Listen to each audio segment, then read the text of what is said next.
says that sentiment remains in recessionary territory, as any reading in the 60s is typically seen as a sign of economic strain.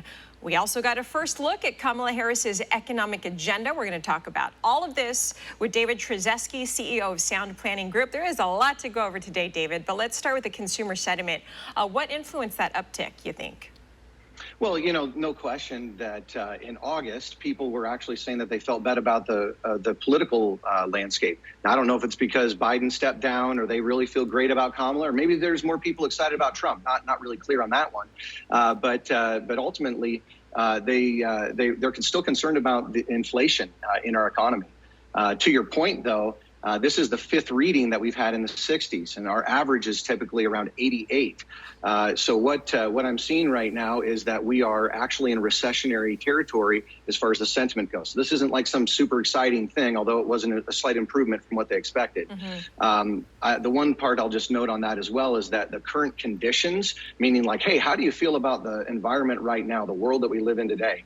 That was at a 60.9. This was a drop. This was a significant drop even from last month.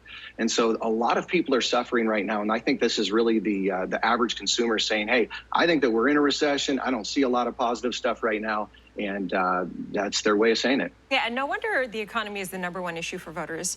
Kamala Harris, before I went on air, she was still speaking about her economic agenda. She just rolled it out today. First time we're getting a look at it.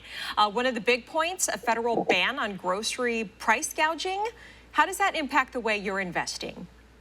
Okay, so this is an interesting one. So we have to start with like the basic fundamentals of understanding. So Kamala's understanding of inflation is that it's corporations making such massive profits that is ultimately causing the inflation.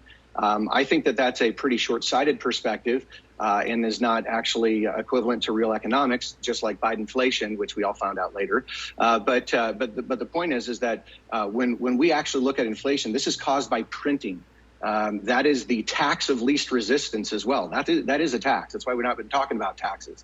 So what Kamala's talking about right now is, hey, this new way forward. Here's an interesting thought. One, I believe that for the last 3.5 years, her and President Biden have been leading in a completely different way forward from what have at least been the President Trump, cuts and different regulatory things that he had made. But ultimately, they still have 6 months in power. So I'm trying to get an understanding here for what she was trying to say in that interview, because I watched as well. But I don't think that she really communicated much other than she shared an idea that is literally broken.